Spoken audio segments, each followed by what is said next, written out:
Traders எல்லாருக்கும் high. இப்ப நீங்க பாத்துக்கிட்டு இருக்கிறது யூரோ யூஎஸ்டி அண்ட் ஜிபிபி யூஎஸ்டியோட டெய்லி டைம் ஃப்ரேம் சார்ட். இத பாக்குறப்ப ஒரு சிலருக்கு இந்த ரெண்டு கரன்சி பேரும் கிட்டத்தட்ட ஒரே மாதிரி மூவ் ஆகுற மாதிரி தோணும். அததான் கரன்சி கோரிலேஷன் அப்படின்னு சொல்லுவாங்க. நீங்க ஒரு ஃபாரெக்ஸ் ட்ரேடர் அப்படின்னா இந்த கரன்சி கோரிலேஷன் பத்தி கண்டிப்பா தெரிஞ்சு வச்சிருக்கணும். அதனால இன்னைக்கான வீடியோல நம்ம கரன்சி கோரிலேஷன் அப்படின்னா என்ன, ஏன் இது இந்த அளவுக்கு இம்பார்ட்டன்டான ஒரு விஷயம், கோரிலேஷன் கோஎஃபிஷியன்ட்னா என்ன, அதை எப்படி கண்டுபிடிக்கிறது, அண்ட் ஃபைனலி இத பேஸ் பண்ணி எப்படி ஒரு பெர்ஃபெக்ட்டான வாட்ச் லிஸ்ட்டை நம்ம கிரியேட் பண்ணலாம். இத பத்தி எல்லாம் டீடைல்டா பார்க்கலாம். வீடியோ கண்டிப்பா யூஸ்ஃபுல்லா இருக்கும். சோ ஸ்கிப் பண்ணாம ஃபுல்லா பாருங்க. அதுக்கு முன்னாடி நீங்க நம்ம சேனல்ல பார்க்குற ஃபர்ஸ்ட் வீடியோ இதுவா இருந்துச்சு அப்படினா சப்ஸ்கிரைப் பண்ணி மறக்காம சேனலை சப்போர்ட் பண்ணுங்க. பக்கத்துல இருக்க பெல் ஐகானை கிளிக் பண்ணி வச்சுக்கோங்க. இந்த மாதிரியான ட்ரேடிங் ரிலேட்டட் கண்டென்ட்ஸ் ரெகுலரா பார்க்க. நீங்க ஃபாரெக்ஸ் ட்ரேடிங் இப்பதான் புதுசா ஸ்டார்ட் பண்ணிருக்கீங்க இல்ல இப்பதான் லேர்ன் பண்ணிட்டு இருக்கீங்க அப்படினா இந்த basics of forex trading for beginners course உங்களுக்கு கண்டிப்பா யூஸ்ஃபுல்லா இருக்கும். ஒரு ஃபாரெக்ஸ் ட்ரேடரா நீங்க forex trading and forex market பத்தி பேசிக்கா தெரிஞ்சு வச்சிருக்க வேண்டிய எல்லா விஷயங்களையும் இந்த 3 மணி நேர கோர்ஸ்ல 10 டிஃபரண்ட் சாப்டர்ஸ்ல பாத்தீங்கன்னா டீடைல்டாவே கவர் பண்ணிருக்கோம். இந்த ஃப்ரீ கோர்ஸ் நம்மளோட யூடியூப் சேனல்லே அவைலபிளா இருக்கு. கீழ டிஸ்கிரிப்ஷன்ல லிங்க் கொடுத்திருக்கோம், மறக்காம செக் பண்ணி பாருங்க. ரெண்டு கரன்சி பேரோட மூவ்மெண்ட்க்கு இடையில என்ன மாதிரியான ரிலேஷன் இருக்கு அப்படிங்கறதோட மெஷர் தான் இந்த கரன்சி கோரிலேஷன் அப்படிங்கிறது. இன்னும் சிம்பிளா புரியுற மாதிரி சொல்லணும் அப்படின்னா, இப்ப ஏன்னு ஒரு கரன்சி பேர் எடுத்துக்கலாம், பின்னு ஒரு கரன்சி பேர் எடுத்துக்கலாம். இப்ப ஏங்கிற கரன்சி பேரோட வேல்யூவும் சேஞ்ச் ஆகுது, பிங்கிற கரன்சி பேரோட வேல்யூவும் சேஞ்ச் ஆகுது. இப்ப இந்த ரெண்டு கரன்சி பேரோட பிரைஸ் சேஞ்சஸ்க்கு இடையில ஏதாவது வந்து ரிலேஷன் இருக்கா, ஏதாவது தொடர்பு இருக்கா அப்படிங்கறத கண்டுபிடிக்கிறது தான் இந்த கரன்சி கோரிலேஷன் அப்படிங்கிறது. சோ இந்த கரன்சி கோரிலேஷனை நம்ம கண்டுபிடிக்கிறதன் மூலமா ரெண்டு கரன்சி பேர் ஒரே மாதிரி மூவ் ஆகுதா இல்ல எக்ஸாக்ட்லி ஆப்போசிட்டா மூவ் ஆகுதா இல்ல ரெண்டுத்தோட மூவ்மெண்ட்டுக்கு எந்த சம்பந்தமும் இல்லையா அப்படிங்கறத பாத்தீங்கன்னா ஒரு பர்டிகுலர் பீரியட் ஆஃப் டைமுக்கு நம்மளால கண்டுபிடிக்க முடியும். இந்த கரன்சி கோரிலேஷனை நம்ம தெரிஞ்சுக்கணும் அப்படின்னா அதுக்கு நம்ம முதல்ல பண்ண வேண்டிய வேலை கோரிலேஷன் கோஎஃபிஷியன்ட்டை பாத்தீங்கன்னா கண்டுபிடிக்கணும். இந்த கோரிலேஷன் கோஎஃபிஷியன்ட் அப்படிங்கிறது ஒரு ரெண்டு வேரியபிள்ஸ். இந்த இடத்துல வேரியபிள்ஸ் அப்படிங்கிறது வேற ஒன்றும் கிடையாது, ரெண்டு கரன்சி பேர். இப்போ இந்த ரெண்டு கரன்சி பேரோட வேல்யூ சேஞ்சஸ் டேட்டாவை நம்ம எடுத்துக்கலாம். சோ ரெண்டு கரன்சி பேரோட டேட்டாவும் ஒரே டைம் ஃப்ரேம் ஒரே பீரியட் ஆஃப் டைமுக்கு நம்ம எடுத்துட்டு இருக்கோம். இப்போ இந்த வேல்யூ சேஞ்சஸ் வந்து எந்த மாதிரி இருக்கு, இப்போ ஏவோட பிரைஸ் சேஞ்சஸ் ஒரு மாதிரி நடக்கும், அந்த பிரைஸ் சேஞ்சஸையும் பில நடக்கிற பிரைஸ் சேஞ்சஸையும் நம்ம வந்து ரிலேட் பண்ணி பார்க்கிறோம், சம்பந்தப்படுத்தி பார்க்கிறோம். இப்போ இங்க இன்க்ரீஸ் ஆகுறப்ப ஏங்கிற கரன்சி பேரோட வேல்யூ இன்க்ரீஸ் ஆகுறப்ப பி அந்த டைம்ல இன்க்ரீஸ் ஆகிருக்கா, அப்படியே இங்க வந்து டிக்ரீஸ் ஆகுறப்ப இங்க டிக்ரீஸ் ஆகிருக்கா, எவ்வளவு டைம் வந்து ரெண்டு கரன்சி பேரும் ஒரே மாதிரி மூவ் ஆகிருக்கு, எப்ப வந்து ஆப்போசிட்டா மூவ் ஆகிருக்கு, எப்ப சம்பந்தமே இல்லாம மூவ் ஆகிருக்கு அப்படிங்கறத நம்ம கால்குலேட் பண்றதா இந்த கோரிலேஷன் கோஎஃபிஷியன்ட் அப்படிங்கிறது. முதல்ல அந்த ரெண்டு கரன்சி பேரோட மூவ்மெண்ட்ஸ்க்கு இடையில ஏதாவது சம்பந்தம் இருக்கா இல்லையா அப்படிங்கறதையும் நம்ம தெரிஞ்சுக்கலாம். ஒருவேளை சம்பந்தம் இருக்கு அப்படின்னா என்ன மாதிரி சம்பந்தம் இருக்கு அப்படிங்கறதையும் பாத்தீங்கன்னா நம்மளால தெரிஞ்சுக்க முடியும். இந்த கோரிலேஷன் கோஎஃபிஷியன்ட் வேல்யூவை பொறுத்த வரைக்கும் அது ஒரு பர்டிகுலர் ரேஞ்ச்குள்ள தான் இருக்கும். அதாவது -1ல இருந்து +1 இதுக்குள்ளதான் வந்து பாத்தீங்கன்னா நம்ம கால்குலேட் பண்ணா ஏதாவது ஒரு வேல்யூ நமக்கு கிடைக்கும். இந்த வேல்யூஸை வச்சுதான் சம் அசம்ப்ஷன்ஸ் நம்ம பண்ணுவோம். அதை பத்தி நம்ம பின்னாடி டீடைல்டா பார்க்கலாம். ஒன்னு கோரிலேஷன் பாத்தீங்கன்னா பாசிட்டிவா இருக்கும், இல்ல நெகட்டிவா இருக்கும், இல்ல கோரிலேஷனே பாத்தீங்கன்னா இல்லாம இருக்கும். அதாவது இப்ப நெகட்டிவ் வேல்யூ இருக்கு அப்படின்னா அந்த இடத்துல நெகட்டிவ் கோரிலேஷன் நடக்குதுன்னு அர்த்தம். அதாவது இப்ப ஏங்கிற கரன்சி பேர் இன்க்ரீஸ் ஆகுதுன்னா அதே நேரத்துல பிங்கிற கரன்சி பேர் டிக்ரீஸ் ஆகும். இப்ப ஏங்கிற கரன்சி பேர் டிக்ரீஸ் ஆகுதுன்னா இங்க ஆப்போசிட்ல பிங்கிற கரன்சி பேர் வந்து பாத்தீங்கன்னா இன்க்ரீஸ் ஆகும். இதுதான் நெகட்டிவ்லி கோரிலேட்டட் கரன்சி பேர்ஸ் அப்படின்னு சொல்லுவாங்க. இப்ப இதே வேல்யூ வந்து பாசிட்டிவ் நம்பர்ஸா இருக்கு அப்படின்னா அத பாசிட்டிவ்லி கோரிலேட்டட் கரன்சி பேர்ஸ்னு சொல்லுவாங்க. சோ அந்த இடத்துல டைரக்ஷன் வந்து சேமா இருக்கும். ஏ ஏறுதுன்னா பியும் ஏறும், சோ ஏ இறங்குது அப்படின்னா பியும் பாத்தீங்கன்னா இறங்கும். ஒருவேளை கோரிலேஷன் கோஎஃபிஷியன்ட்டோட வேல்யூ 0வா இருந்துச்சு அப்படின்னா அந்த ரெண்டு கரன்சி பேரோட மூவ்மெண்ட்க்கு இடையில எந்த விதமான சம்பந்தமும் இல்ல அப்படின்னு அர்த்தம். அதாவது ரெண்டு கரன்சி பேருமே ரேண்டமா தான் மூவ் ஆகுது அப்படின்னு அர்த்தம். கோரிலேஷன் கோஎஃபிஷியன்ட் வேல்யூவை இப்ப நம்ம கண்டுபிடிச்சிட்டோம் அப்படின்னா அதை வச்சு என்ன மாதிரி நம்ம அஸ்யூம் பண்ணிக்கலாம் அப்படிங்கறத பத்தி பார்க்கலாம். சோ ஃபர்ஸ்ட் திங், இப்ப வந்து வேல்யூஸ் நெகட்டிவ்ல இருந்துச்சுன்னா நான் முன்னாடி சொன்ன மாதிரி அது negative correlation or inverse correlation. ஓகேங்களா? அதுல வர வேல்யூவை பொறுத்து அங்க வீக்கான கோரிலேஷன் இருக்கா இல்ல மாடரேட்டான கோரிலேஷன் இருக்கா இல்ல ரொம்ப ஸ்ட்ராங்கான கோரிலேஷன் இருக்கா அப்படிங்கறத இந்த வேல்யூஸை வச்சு நீங்க தெரிஞ்சுக்கலாம். ஆக்சுவலி இந்த இடத்துல நான் வேல்யூ சொல்லும் போது -1 to +1 தான் இருக்கும் அப்படின்னு சொல்லியிருப்பேன். பட் சம் ரீசன்ஸ்னால நான் இந்த இடத்துல பெர்சன்டேஜ் கொடுத்திருக்கேன். ரெண்டுக்கும் பெரிய வித்தியாசம் கிடையாது. -100% அப்படின்னா வேற ஒன்றும் இல்ல, -1ன்னு அர்த்தம். -81% அப்படின்னா -0.81 அப்படின்னு அர்த்தம். சோ அதே மாதிரி நீங்க வந்து பாத்துக்கலாம். சோ ஜெனரலா சொல்லணும் அப்படின்னா 100% அதாவது -100%னா பெர்ஃபெக்ட்டா இன்வெர்ஸ் கோரிலேஷன் இருக்குன்னு அர்த்தம். ஓகேங்களா? எக்ஸாக்ட்டா இது ஏறுதுன்னா அப்படியே அது இறங்கும். ஒவ்வொரு டைமும் இது ஏறும்போது இங்க இறங்கிட்டு இருக்கும், இது ஏறுது அப்படின்னா இங்க வந்து பாத்தீங்கன்னா இறங்கிட்டு இருக்கும். சோ அந்த மாதிரி ஆப்போசிட்லி வந்து பாத்தீங்கன்னா கோரிலேட் ஆகிருக்கும். 0 to -40% நம்ம வந்து ஜெனரலா வீக்கான கோரிலேஷன் அப்படின்னு கன்சிடர் பண்ணிக்கலாம். 40 to 60 மாடரேட் அப்படினும் 60 and above வந்து ஸ்ட்ராங் இன்வெர்ஸ் கோரிலேஷன் அப்படினும் நம்ம கன்சிடர் பண்ணிக்கலாம். சோ முன்னாடியே சொன்ன மாதிரி 0 அப்படின்னா அங்க கோரிலேஷனே இல்ல அப்படின்னு அர்த்தம். அதே மாதிரி பாசிட்டிவ் வேல்யூஸ்க்கும் அதே தான். ஓகே, 0 to +40 வீக் அப்படினும் 40 to 60 வந்து மாடரேட் அப்படினும் 60 to 100 ஓகேங்களா? 100 வந்து மோஸ்ட்லி ரொம்ப ரேர் தான். ஓகே, பட் சம்டைம்ஸ் வந்து இருக்கிறதுக்கான சான்சஸ் இருக்கு. அத ஸ்ட்ராங் கோரிலேஷன் அப்படின்னு நம்ம கன்சிடர் பண்ணிக்கலாம். சோ இந்த இடத்துல பாசிட்டிவ்ல வேல்யூஸ் இருந்துச்சுன்னா முன்னாடி சொன்ன மாதிரி ரெண்டுமே சேம் டைரக்ஷன்ல மூவ் ஆகும். இதே வந்து இன்வெர்ஸ் கோரிலேஷன் அப்படின்னா ஆப்போசிட் டைரக்ஷன்ல மூவ் ஆகும். ஞாபகம் வச்சுக்கோங்க. ஏன் கரன்சி பேர்ஸ் ஆக்சுவலி கோரிலேட் ஆகணும்? இதுக்கான ரொம்ப ரொம்ப முக்கியமான ரீசன் என்ன அப்படின்னு பாத்தீங்கன்னா, நம்ம ட்ரேட் பண்றதே கரன்சி பேர்ஸ்ல. ஓகே, ஒரு இண்டிவிஜுவல் கரன்சிஸ்ல வந்து பாத்தீங்கன்னா நம்ம ட்ரேட் பண்ணல. இப்போ ஒரு இண்டிவிஜுவல் கரன்சிஸ்ல ட்ரேட் பண்ணாலே அந்த இடத்துல அந்த வேல்யூ சேஞ்சஸ்க்கு இடையில ஏதாவது ஒரு ரிலேஷன் இருக்கிறதுக்கான வாய்ப்பு இருக்கு.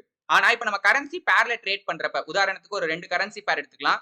யூரோ யூஎஸ்டி இருக்கு, யூஎஸ்டி ஜேபிஒய் இருக்கு. இப்ப இந்த கரன்சி பேர்ல ஆட்டோமேட்டிக்கா பாத்தீங்கன்னா காமனா இருக்க கரன்சி டாலர். இப்போ ஒருவேளை டாலரோட வேல்யூ இன்க்ரீஸ் ஆகுது, ஓகே, டாலரோட மதிப்பு ஏறுது அப்படின்னா யூரோ யூஎஸ்டியோட எக்ஸ்சேஞ்ச் ரேட் இறங்கும், யூஎஸ்டி ஜேபிஒயோட எக்ஸ்சேஞ்ச் ரேட் ஏறும். ஓகே, சோ ஜெனரலாவே இந்த ரெண்டு கரன்சி பேருமே நெகட்டிவ்லி கோரிலேட்டட் கரன்சி பேர்ஸ் அப்படின்னு சொல்லுவாங்க. சோ இது இறங்குச்சுன்னா இந்த இடத்துல வந்து பாத்தீங்கன்னா யூஎஸ்டி ஜேபிஒய் ஏறிட்டு இருக்கும். இதே யூரோ யூஎஸ்டி ஏறுது அப்படின்னா யூஎஸ்டி ஜேபிஒய் ஜெனரலா இறங்கிட்டு இருக்கும். கரன்சியோட கோரிலேஷனுக்கு இது மட்டும் தான் ரீசன் அப்படின்னு கிடையாது. இது இல்லாம மத்த ரீசன்ஸுமே இருக்கு. பட் இதுதான் ரொம்ப ரொம்ப இம்பார்ட்டன்டான ரீசன். ஏன் நம்ம கரன்சி கோரிலேஷனை பத்தி ஃபாரெக்ஸ் ட்ரேடிங் பண்றவங்க எல்லாருமே கண்டிப்பா தெரிஞ்சு வச்சிருக்கணும் அப்படின்னு கேட்டீங்கன்னா, நம்ம தேவையில்லாத ரிஸ்க வந்து பாத்தீங்கன்னா இதன் மூலமா அவாய்ட் பண்ண முடியும். ஃபார் எக்ஸாம்பிளுக்கு இப்ப வந்து யூரோ யூஎஸ்டி இருக்கு, ஜிபிபி யூஎஸ்டி இருக்கு அப்படின்னு வச்சுக்கோங்க. அப்படியே இன்னொரு இடத்துல யூரோ யூஎஸ்டி இருக்கு, யூஎஸ்டி ஜேபிஒய் இருக்கு. சோ இந்த இடத்துல யூரோ யூஎஸ்டி அண்ட் ஜிபிபி யூஎஸ்டிங்கிறது பாசிட்டிவ்லி கோரிலேட்டட் பேர். ஓகேங்களா? சோ இப்போ இந்த மாதிரி பாசிட்டிவ்லி கோரிலேட்டட் பேர்ல ஒரே பொசிஷனை நான் எடுக்கிறேன்.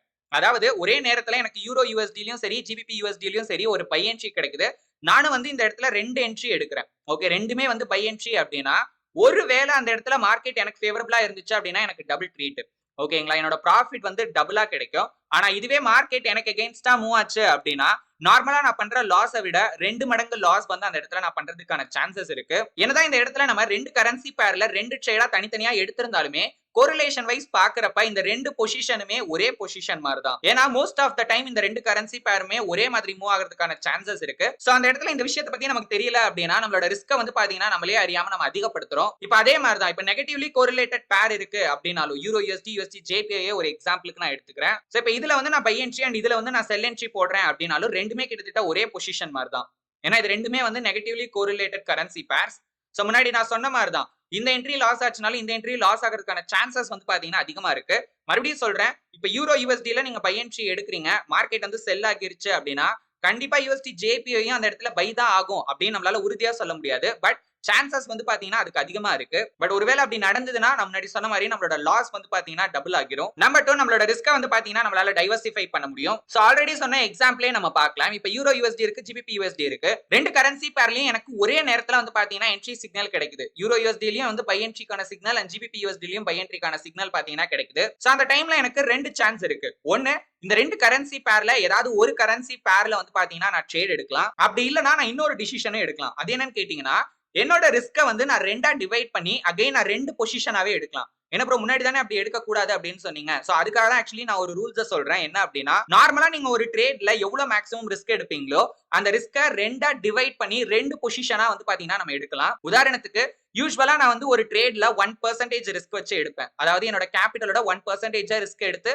நான் ஒரு ட்ரேட் எடுப்பேன் அப்படின்னா இப்ப நான் என்ன பண்ண போறேன், யூரோ யூஎஸ்டில 0.5 ரிஸ்க் எடுத்து ஒரு ட்ரேடும், ஜிபிபி யூஎஸ்டில 0.5% ரிஸ்க் எடுத்து ஒரு ட்ரேடும் நான் எடுக்கிறேன். என்னதான் இந்த இடத்துல நான் 2 ட்ரேட் எடுத்திருந்தாலுமே ஒருவேளை வர்ஸ்ட் கேஸ்ல இந்த 2 கரன்சி பேருமே வந்து எனக்கு, அதாவது இந்த 2 ஆர்டரும் எனக்கு வந்து ஸ்டாப் லாஸ் ஹிட் ஆச்சுன்னா கூட என்னோட மேக்ஸிமம் லாஸ் அப்படிங்கிறது பாத்தீங்கன்னா நான் ஒரு சிங்கிள் ட்ரேட்ல மேக்ஸிமம் எவ்வளவு லாஸ் பண்ணுவனோ அந்த அமௌண்ட் தான் பாத்தீங்கன்னா எனக்கு லாஸ் ஆகும். அதனாலதான் ஆக்சுவலி ரிஸ்க 2ஆ டிவைட் பண்ணி நம்ம 2 பொசிஷனா எடுக்கலாம் அப்படின்னு சொன்னேன். இப்படி நம்ம பண்றதுனால சில இடத்துல வந்து பாத்தீங்கன்னா நமக்கு ஒருவேளை அந்த இடத்துல கோரிலேஷன் கம்மியா இருந்து ஃபர்ஸ்ட் இந்த கரன்சி பேர்ல நமக்கு ஸ்டாப் லாஸ் ஹிட் ஆகிருச்சு. ஆனா ஜிபிபி யூஎஸ்டில இன்னும் வந்து நம்மளோட ஸ்டாப் லாஸ் பக்கத்திலே மார்க்கெட் வரல. பட் ஆனா அதுக்கப்புறம் ஸ்டாப் லாஸ் பக்கத்துல போயிட்டு மார்க்கெட் நமக்கு ஏத்த மாதிரி மூவ் ஆச்சு அப்படின்னா இந்த பொசிஷன் லாஸ்ல க்ளோஸ் ஆனாலும் இந்த பொசிஷன் வந்து நமக்கு ப்ராஃபிட் வரதுக்கான வாய்ப்பு இருக்கு. சோ இந்த மாதிரி நம்ம பண்றதுனால நம்மளோட ரிஸ்க நம்மளால டைவர்சிஃபை பண்ண முடியும். சோ அதே மாதிரி ஒரு நெகட்டிவ்லி கோரிலேட்டட் பேர்ல நீங்க பண்றீங்கன்னா இப்போ இங்க வந்து பை என்ட்ரி எடுக்கிறீங்கன்னா இங்க செல் என்ட்ரி எடுக்கணும். இல்ல இங்க செல் என்ட்ரி எடுக்கிறீங்கன்னா இங்க வந்து பை என்ட்ரி எடுக்கலாம். அது மட்டும் இல்லாம ஒரு முக்கியமான விஷயம் என்ன அப்படின்னா ஆப்பர்ச்சுனிட்டி அங்க இருந்தா மட்டும் தான் என்ட்ரி எடுக்கணும். சரி, ஓகே, நான் அதுக்கு முன்னாடியே வந்து என்னோட ரிஸ்க வந்து நான் கம்மி பண்ணிக்கிறேன் அப்படிங்கிறதுக்காக யூரோ யூஎஸ்டில இப்ப சிக்னல் கிடைச்சிருச்சு. சோ என்னோட ரிஸ்க நான் வந்து டைவர்சிஃபை பண்றேன் அப்படிங்கிறதுக்காக யூஎஸ்டி ஜேபிஒய்ல என்ட்ரி எடுக்கிறதுக்கு எந்த சிக்னலுமே இல்ல. பட் நானா போயிட்டு அதுல ஒரு செல் என்ட்ரி போடுறேன் அப்படின்னா மேபி இந்த விஷயம் வந்து பாத்தீங்கன்னா ஃபெயில் ஆகிறதுக்கான சான்சஸ் இருக்கு. சோ எப்ப இந்த ரிஸ்க டைவர்சிஃபை பண்ணலாம்னா 2 கோரிலேட்டட் கரன்சி பேர்ல, அது பாசிட்டிவ்லி கோரிலேட்டடா இருக்கலாம் இல்ல நெகட்டிவ்லி கோரிலேட்டடா இருக்கலாம், ஒரே நேரத்துல நம்ம என்ட்ரி எடுக்கிறதுக்கான சான்ஸ் கிடைச்சது அப்படின்னா மட்டும் தான் நம்ம பண்ண முடியும். அண்ட் லாஸ்ட் அண்ட் ஃபைனலி நம்மளோட ரிஸ்க வந்து பாத்தீங்கன்னா ஹெட்ஜ் பண்ணலாம். சோ இது எப்படி பண்ணலாம்னு கேட்டீங்கன்னா, இப்போ ஆல்ரெடி நான் வந்து யூரோ யூஎஸ்டில ஒரு பை என்ட்ரி எடுத்துட்டேன். சோ மார்க்கெட் வந்து கொஞ்சம் எனக்கு ஏத்த மாதிரி மூவ் ஆகுற மாதிரி இருந்தது. பட் என்னோட டார்கெட்டும் இன்னும் ஹிட் ஆகல. என்னோட ஸ்டாப் லாஸும் ஹிட் ஆகல. பட் ஆனா அதுக்கு முன்னாடியே எனக்கு ஜிபிபி யூஎஸ்டில சோ அந்த டைம்ல நான் ட்ரேட் பண்ணும்போது இந்த ரெண்டு கரன்சி பேரும் நல்லாவே கோரிலேட் ஆகி இருந்துச்சு. ஆனா ஜிபிபி யூஎஸ்டியை நான் ஸ்டடி பண்றப்ப மார்க்கெட் வந்து ரிவர்சல் ஆகிறது எனக்கு கிளியரா தெரிஞ்சிருச்சு. சோ ஆப்போசிட் டைரக்ஷன்ல எனக்கு ஒரு என்ட்ரி சிக்னலும் வந்து பாத்தீங்கன்னா கிடைச்சிருச்சு. பட் அந்த டைம்ல என்னோட ஆல்ரெடி எடுத்த என்ட்ரி வந்து இன்னும் க்ளோஸ் ஆகாம அப்படியே இருக்கு. சோ இப்போ இந்த இடத்துல நான் என்ன பண்ணலாம்னா என்னோட ரிஸ்க வந்து ஹெட்ஜ் பண்ணலாம். அதாவது ரிஸ்க ரிடியூஸ் பண்ணலாம். எப்படின்னு கேட்டீங்கன்னா ஜிபிபி யூஎஸ்டில அங்க என்ட்ரி சிக்னல் கிடைக்கிறப்போ ஒரு செல் என்ட்ரி எடுக்கலாம். ஓகே, இப்போ இது ரெண்டுமே பாசிட்டிவ்லி கோரிலேட்டடா இருந்துச்சுன்னா ஆல்மோஸ்ட் வந்து ஒரே டைரக்ஷன்ல மூவ் ஆகும். சரி, இதுல ஒரு விஷயம் நல்லா ஞாபகம் வச்சுக்கோங்க. ஒரே மாதிரி மூவ் ஆகும் அப்படின்னா அப்படியே அச்சு பிசுறாம ரெண்டும் ஒரே மாதிரி மூவ் ஆகும் அப்படின்னு அதுக்கு அர்த்தம் கிடையாது. ஒரு பர்டிகுலர் பீரியட் ஆஃப் டைமுக்கு தான் வந்து பாத்தீங்கன்னா அது நடக்கும். சோ அதனாலதான் நமக்கு இந்த இடத்துல ஷார்ட் டேர்ம்ல யூரோ யூஎஸ்டில அந்த ரிவர்சல் வந்து தெரியறதுக்கு முன்னாடியே ஜிபிபி யூஎஸ்டில மேபி தெரியறதுக்கான சான்ஸ் இருக்கும். சோ அதை பேஸ் பண்ணி அங்க நம்ம செல் எடுத்தாச்சு. இப்போ ஒன்னு மோஸ்ட்லி அது ரெண்டு கோரிலேட்டடா இருந்ததுன்னா ரெண்டுமே ஒன்னு ஏறும் இல்ல இறங்கும். ஒன்னு ஏறுச்சுன்னா இந்த செல் என்ட்ரி புதுசா எடுத்தோம் இல்லையா, அது ஸ்டாப் லாஸ் ஹிட் ஆகும். ஆனா யூரோ யூஎஸ்டி ஆல்ரெடி எடுத்திருக்கோம். அந்த என்ட்ரில வந்து பாத்தீங்கன்னா டார்கெட் ஹிட் ஆகும். இல்ல மார்க்கெட் நம்ம உண்மையிலே நினைச்ச மாதிரி இப்ப ரிவர்ஸ் ஆகிருச்சு அப்படின்னா அதை நம்ம முன்கூட்டியே வந்து ஜிபிபி யூஎஸ்டில ஒரு செல் என்ட்ரி போட்டு அங்க ஒரு ஆப்பர்ச்சுனிட்டியா வந்து நம்ம யூஸ் பண்ணியாச்சு. சோ அந்த என்ட்ரி வந்து நமக்கு ப்ராஃபிட்டபிளா இருக்கும். பட் யூரோ யூஎஸ்டி நம்மளோட ஸ்டாப் லாஸ் ஹிட் ஆகிரும். இப்போ என்னதான் இருந்தாலும் இந்த ரெண்டு பொசிஷன்ல ஒன்னு ஸ்டாப் லாஸ் ஒன்னு டார்கெட் ஹிட் ஆகுது. ஓகே, நீங்க வந்து கரெக்டான ரிஸ்க் ரிவார்ட்ல பொசிஷன் எடுத்திருந்தீங்க அப்படின்னா நமக்கு இந்த இடத்துல ஒரு சின்ன ப்ராஃபிட் வரதுக்கான சான்சஸ் இருக்கு. இதை கேட்ட உடனே நிறைய பேருக்கு என்ன தோணும் அப்படின்னா, இது நல்லா இருக்கே, அப்ப நான் யூரோ யூஎஸ்டில பையும் ஜிபிபி யூஎஸ்டில செல்லும் போட்டுக்கிறேன். எது வந்து எனக்கு ப்ராஃபிட்டபிளா மூவ் ஆகுதோ அதை வந்து நான் வச்சுட்டு என்னோட லாஸ் ஆகிற என்ட்ரியை நான் க்ளோஸ் பண்ணிக்கிறேன் அப்படின்னு நினைச்சீங்கன்னா ஆக்சுவலி அதுதான் வந்து பாத்தீங்கன்னா மார்க்கெட்ல ஒர்க் அவுட் ஆகாது. ஏன் அப்படின்னா அந்த இடத்துல நம்ம எடுக்கிற ஒவ்வொரு ட்ரேடுக்கும் ஸ்ப்ரெட் அப்படிங்கிற ஒரு விஷயம் கால்குலேட் ஆகும். இப்போ இந்த என்ட்ரி ப்ராஃபிட்ல இருக்குன்னு வச்சுக்கோங்களேன், யூரோ யூஎஸ்டில நீங்க பை என்ட்ரி போட்டிருக்கீங்க, இது ப்ராஃபிட்ல இருக்குன்னா ஆட்டோமேட்டிக்கா கிட்டத்தட்ட அதுக்கு ஈக்குவலண்டா இந்த பொசிஷனும் லாஸ்ல இருக்கும். பட் ஆனா அது ஈக்குவலா இருக்கும் அப்படின்றதுக்கு எந்த கேரண்டியும் கிடையாது. அகைன் என்னதான் இருந்தாலும் இது ரெண்டுமே வேற வேற கரன்சி பேர். ஓகே, சோ இதோட பிப்போட வேல்யூ சேமா இருந்தாலும் பிப்போட மூவ்மெண்ட் அதாவது பிரைஸ் சேஞ்சஸ் வந்து பாத்தீங்கன்னா யூரோ யூஎஸ்டி அண்ட் ஜிபிபி யூஎஸ்டில ஒரே மாதிரி இருக்காது. மேபி சம்டைம்ஸ் வந்து அது நமக்கு வந்து ப்ராஃபிட்டபிளா நம்மளோட பொசிஷன் காட்டலாம். சம்டைம்ஸ் நம்மளோட பொசிஷன் வந்து பாத்தீங்கன்னா நெட் லாஸ்ல இருக்கிற மாதிரி கூட காட்டும். சோ அதனால இத பத்தி டீடைல்டா ஸ்டடி பண்ணாம இந்த பாசிட்டிவ்லி கோரிலேட்டட் பேர்ல ஆப்போசிட் டைரக்ஷன்ல என்ட்ரி எடுக்கிறது, நெகட்டிவ்லி கோரிலேட்டட் பேர்ல சேம் டைரக்ஷன்ல ஒரே நேரத்துல என்ட்ரி எடுக்கிறது அப்படிங்கிற விஷயத்தை தயவு செஞ்சு பண்ணாதீங்க. ஏன்னா அதனால கூட நமக்கு வந்து ஒரு லாஸ் வரதுக்கான சான்சஸ் இருக்கு. அண்ட் அதெல்லாம் தாண்டி அதுல எந்த மீனிங்கும் இல்ல அப்படி ஒரு ட்ரேட் எடுக்கிறதுக்கு. ஜஸ்ட் இந்த பேர்ல இந்த கோரிலேஷன் இருக்கு அப்படிங்கிற ஒரே காரணத்துக்காக மட்டும் அந்த பொசிஷனை எடுத்திருப்போம். ஆனா விஷயம் என்னன்னா கோரிலேஷனை மட்டும் பேஸ் பண்ணி நம்மளோட பொசிஷனை நம்மளால எடுக்க முடியாது. கோரிலேஷன் கோஎஃபிஷியன்ட்டை எப்படி கால்குலேட் பண்ணலாம்? ஆக்சுவலி இந்த பார்ட்டை மட்டும் நான் ஸ்கிப் பண்ணிக்கிறேன். அதுக்கு ரீசன் என்னன்னு கேட்டீங்கன்னா இது வந்து கொஞ்சம் காம்ப்ளெக்ஸா இருக்கும். அண்ட் அது மட்டும் இல்லாம சோ நமக்கு வந்து ஆன்லைன்லயே நிறைய டூல்ஸ் இருக்கு. ஓகே, நம்ம வந்து டைம் அண்ட் எனர்ஜியை வேஸ்ட் பண்ணாம ஏன்னா வந்து இந்த டேட்டாஸை ஃபர்ஸ்ட் எடுக்கணும். எந்த ரெண்டு கரன்சி பேரோட கோரிலேஷன் கோஎஃபிஷியன்ட்டை நம்ம கண்டுபிடிக்கணுமோ அதோட பர்டிகுலர் டைம் ஃப்ரேமோட டேட்டாஸ் க்ளோசிங் பிரைஸ் தான் மோஸ்ட்லி வந்து கால்குலேஷனுக்கு யூஸ் பண்ணும். ஓகேங்களா, இப்போ வந்து நான் 1 hour டைம் ஃப்ரேம்ல இந்த கோரிலேஷன் கோஎஃபிஷியன்ட் எப்படி இருக்குன்றதை நான் கண்டுபிடிக்கணும். அதுவும் வந்து ஒரு 5 நாளைக்கு அப்படின்னா 5 டேஸ்க்கான 1 hour டைம் ஃப்ரேமோட க்ளோசிங் பிரைஸ் டேட்டா ரெண்டு கரன்சி பேரையும் எடுத்து அதுக்கப்புறம் நான் அதை கால்குலேட் பண்ணி அதுக்கப்புறம் தான் அந்த வேல்யூ என்னால கண்டுபிடிக்க முடியும். இதை கண்டுபிடிக்கிறதுக்காக நான் வந்து டேட்டா எடுக்கணும், அதுக்கப்புறம் அதை கால்குலேட் பண்ணணும். இப்போ இதே வந்து எனக்கு 1 hour வேணா, நான் 4 hourக்கு கண்டுபிடிக்கணும், மறுபடியும் 4 hour டேட்டா எடுக்கணும். ஸோ இதனால நமக்கு நிறைய டைம் அண்ட் எனர்ஜி வந்து பாத்தீங்கன்னா வந்து ஸ்பெண்ட் பண்ற மாதிரி இருக்கும். அண்ட் அதை புரிஞ்சுக்கிறது கொஞ்சம் காம்ப்ளெக்ஸா இருக்கும். அண்ட் அது மட்டும் இல்லாம அதை கண்டிப்பா பண்ணணுங்கிற அவசியம் இல்ல. அதுக்கு பதிலா தான் நமக்கு இந்த டூல்ஸ் அவைலபிளா இருக்கு. ஸோ அந்த டூல்ஸே வந்து பாத்தீங்கன்னா நம்ம சிம்பிளா யூஸ் பண்ணிக்கலாம். கோரிலேஷன் கோஎஃபிஷியன்ட்டை கண்டுபிடிக்கிறதுக்கு நம்ம யூஸ் பண்ண போற டூல் மைஎஃப்எக்ஸ் புக். ஆக்சுவலி இந்த கோரிலேஷன் கோஎஃபிஷியன்ட்டை கண்டுபிடிக்கிறதுக்கு ஏகப்பட்ட டூல்ஸ் அவைலபிளா இருக்கு. பட் இருந்தாலும் என்னோட பர்சனல் ஃபேவரட் இந்த மைஎஃப்எக்ஸ் புக். சோ அதை எப்படி ஓபன் பண்றது, அதுல போய் எப்படி நம்ம ஸ்டடி பண்றது அப்படிங்கறத பத்தி எல்லாம் பார்க்கலாம். ஃபர்ஸ்ட் உங்களோட டிவைஸ்ல மொபைலோ இல்ல லேப்டாப்போ எதுல வேணாலும் உங்களோட பிரவுசரை ஓபன் பண்ணிக்கோங்க. பிரவுசர் ஓபன் பண்ணதுக்கு அப்புறமா கோரிலேஷன் மைஎஃப்எக்ஸ் புக் அப்படின்னு சர்ச் பண்ணுங்க. இந்த மாதிரி சோ அதுல வர ஃபர்ஸ்ட் லிங்கை கிளிக் பண்ணிக்கோங்க. ஆக்சுவலி ஓபன் பண்ணோனே உங்களுக்கு நிறைய அட்வர்டைஸ்மெண்ட் வரும். ஏன்னா இது ஒரு ஃப்ரீ வெப்சைட் அப்படிங்கறதுனால ஏகப்பட்ட அட்வர்டைஸ்மெண்ட் கொடுத்திருப்பாங்க. சோ அதெல்லாம் நம்ம எதுவுமே கண்டுக்க வேணாம்.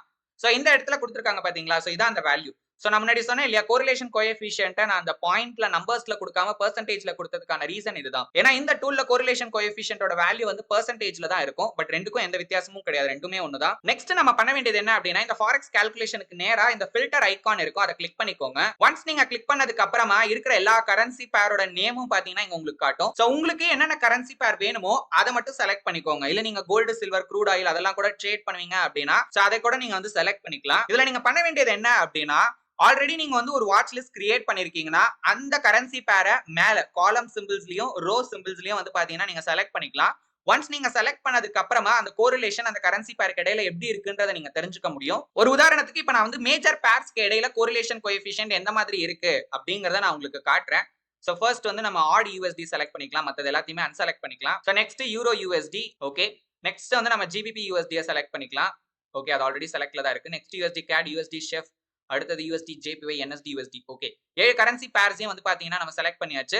சோ ரோவை பொறுத்த வரைக்கும் எல்லாமே செலக்ட் ஆகியிருக்கும். அதுல ஹைட் ஆல் கொடுத்தீங்க அப்படின்னா உங்களுக்கு எல்லாமே அன்செலக்ட் ஆகிரும்.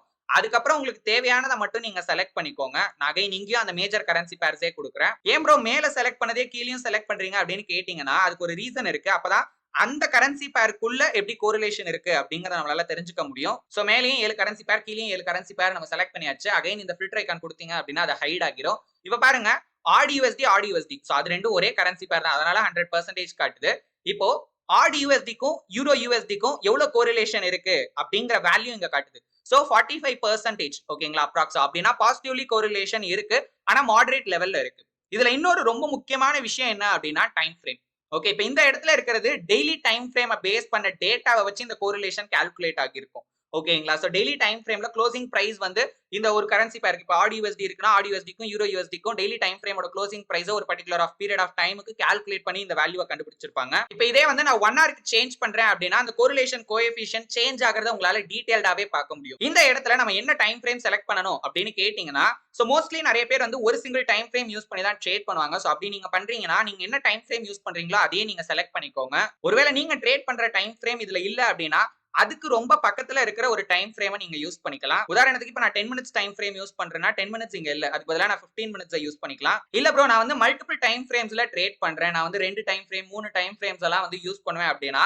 அதுல நீங்க மார்க்கெட்டை ஸ்டடி பண்றதுக்கு ரொம்ப இம்பார்ட்டன்டா யூஸ் பண்ற டைம் ஃப்ரேம் எது அப்படிங்கறத பார்த்து அந்த டைம் ஃப்ரேமை நீங்க செலக்ட் பண்ணிக்கலாம். சோ நம்மளோட SSTS FX ஸ்டூடெண்ட்ஸ் யாராவது இந்த வீடியோ பாக்குறீங்க அப்படின்னா சோ நீங்க இந்த இடத்துல செலக்ட் பண்ண வேண்டிய time frame middle time frame. ஓகேங்களா, சோ நம்ம வந்து 3 டைம் ஃப்ரேம் யூஸ் பண்ணுவோம். அதுல மிடில் டைம் ஃப்ரேம் என்ன டைம் ஃப்ரேமோ அதை வந்து இந்த இடத்துல செலக்ட் பண்ணிக்கோங்க. சோ நான் இப்போ வந்து அதனால 1 ஹவரே செலக்ட் பண்ணிக்கிறேன். இப்போ 1 ஹவர் டைம் ஃப்ரேம்ல இந்த கரன்சி பேருக்கு இடையில கோரிலேஷன் எந்த அளவுக்கு இருக்கு அப்படிங்கிறது வந்து பாத்தீங்கன்னா இங்க கிளியராவே தெரியுது. இப்போ இதுல நெக்ஸ்ட் ஸ்டெப் என்ன அப்படின்னு கேட்டீங்கன்னா, கோரிலேஷன் வீக்கா இருக்கிற கரன்சி பேர்ஸை எப்படி நம்ம தெரிஞ்சுக்கலாம், இல்ல கோரிலேஷன் ஸ்ட்ராங்கா இருக்கிற கரன்சி பேரை எப்படி நம்ம தெரிஞ்சுக்கலாம் அப்படின்னு கேட்டீங்கன்னா அதுக்கு இங்கே வந்து ஒரு ஃபில்டர் ஐகான் கொடுத்திருக்காங்க. ஒருவேளை பாசிட்டிவ்லி கோரிலேட்டட் கரன்சி பேரை எனக்கு கண்டுபிடிக்கணும். ஓகேங்களா, சோ பாசிட்டிவ்லி கோரிலேட்டட்னா 60% அண்ட் எபோ, பட் நான் வந்து ரஃபா 70% அண்ட் எபோ கோரிலேஷன் இருக்கிற மாதிரி கரன்சி பேர்ஸை நான் வந்து பார்க்க போறேன். சோ அதனால நான் இங்க வந்து 70 அப்படின்னு கிளிக் பண்றேன். ஒன்ஸ் கிளிக் பண்ண உடனே இந்த இடத்துல க்ளோஸா பாருங்க, அந்த பாசிட்டிவ்லி கோரிலேட்டட் கரன்சி பேர்ஸ் மட்டும் இப்போ வந்து நம்மளுக்கு தனியா வந்து ஒரு கிரீன் கலர்ல தெரியுது. ஓகேங்களா, சோ இதுல இந்த 100% விட்டுருங்க. ஓகேங்களா, இப்ப USD JPYக்கும் USD ஷெஃப்க்கும் கிட்டத்தட்ட 70% வந்து கோரிலேஷன் இருக்கு. அப்ப அதுக்கு என்ன அர்த்தம், ரெண்டும் கிட்டத்தட்ட ஒரே மாதிரி மூவ் ஆகுதுன்னு அர்த்தம். இப்ப அதே மாதிரி ஆட் USDக்கும் யூரோ USDக்கும் பாசிட்டிவ்லி கோரிலேஷன் இருக்கு. அதே மாதிரி யூரோ USDக்கும் GBP USDக்குமே வந்து பாத்தீங்கன்னா 80% அண்ட் எபோ பாசிட்டிவ்லி கோரிலேஷன் இருக்கு. இதுக்கெல்லாம் ரீசன் என்னன்னா மோஸ்ட்லி இது எல்லாத்துலயுமே குவெட் கரன்சியா டாலர் தான் இருக்கும். ஓகேங்களா, சோ நீங்க வந்து லோயர் டைம் ஃப்ரேம்ஸ்ல ட்ரேட் பண்ணீங்க 15 மினிட்ஸ் 5 மினிட்ஸ் அந்த மாதிரி டைம் ஃப்ரேம்ல ட்ரேட் பண்றீங்கன்னா இந்த கரன்சி பேர்ல ஆல்மோஸ்ட் வந்து சேமா மூவ் ஆகுற மாதிரி மோஸ்ட் ஆஃப் த டைம் பாத்தீங்கன்னா நமக்கு தெரியும். அதுக்கு ரீசன் இதுதான். இல்ல எனக்கு வந்து perfectly negatively correlated currency pairs வேணும் அப்படின்னா அதையும் நான் இந்த இடத்துல செலக்ட் பண்ணி தேட முடியும். இப்ப நான் வந்து -70% வந்து கொடுத்திருக்கேன். சோ 70%க்கும் கம்மியா இருக்கிற வேல்யூ இந்த இடத்துல காட்டுது பாருங்க.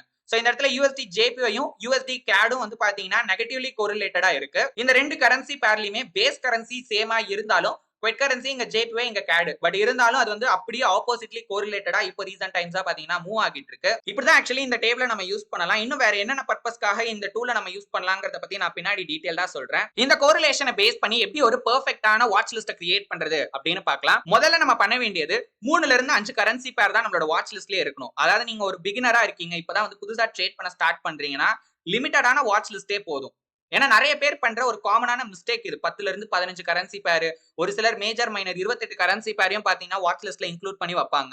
நல்லா ஞாபகம் வச்சுக்கோங்க, வாட்ச் லிஸ்ட் அப்படின்னா அதுல இருக்கிற எல்லா கரன்சி பேர்ஸையும் டெய்லி நீங்க வந்து வாட்ச் பண்ணணும், அதாவது அனாலிசிஸ் பண்ணணும்னு அர்த்தம். அதுல ஏதாவது ஒண்ணுல ஆப்பர்ச்சுனிட்டி இருக்கு, ஏதாவது ஒரு என்ட்ரி சிக்னல் இருக்கு அப்படின்னா அதை வந்து நம்ம ட்ரேட் பண்ணுவோம். இப்போ நீங்க வந்து ஒரு 10 கரன்சி பேர் உங்களோட வாட்ச் லிஸ்ட்ல வச்சிருக்கீங்கன்னா ஒவ்வொரு கரன்சி பேரையுமே நம்ம டெய்லியும் ஸ்டடி பண்ணிட்டே இருக்கணும், ஒவ்வொரு தடவையும் அனாலிசிஸ் பண்ணிட்டே இருக்கணும். 10 கரன்சி பேர் ஸ்டடி பண்றதுக்கு நமக்கு நிறைய டைம் ஆகுற மாதிரி இருக்கும். ஒருவேளை உங்ககிட்ட டைம் இருக்கு அப்படின்னா நீங்க தாராளமா வச்சுக்கலாம். ஓகே, சோ மோஸ்ட்லி வந்து டைம் இல்லாத பட்சத்துல அட்லீஸ்ட் 3 கரன்சி பேர், ஓகேங்களா? 3ஆவது அட்லீஸ்ட் இருக்கணும். ஒரு 5 வரைக்கும் நம்ம போலாம். ஓகேங்களா? அதுக்கேத்த மாதிரி நம்ம டைமை மேனேஜ் பண்ணிக்கலாம். நெக்ஸ்ட் விஷயம் நம்ம பண்ண வேண்டியது என்ன அப்படின்னா, அந்த 3ல இருந்து 5 கரன்சி பேர்ஸ்க்குள்ள இருக்கிற கோரிலேஷன் கோஎஃபிஷியன்ட் அப்படிங்கிறது ஒன்னு 40% கீழ இருக்கணும், இல்ல அட்லீஸ்ட் 60%க்கு கீழயாவது அட்லீஸ்ட் இருக்கணும். இது வந்து எல்லாருக்கும் சூட் ஆகாது. அதையும் நான் கிளியரா சொல்லிடுறேன். ரீசன் என்ன அப்படின்னா, கோரிலேஷனை மட்டும் பேஸ் பண்ணி நம்ம வந்து வாட்ச் லிஸ்ட் கிரியேட் பண்ண போறது கிடையாது. மத்த சில ஃபேக்டர்ஸும் இருக்கு.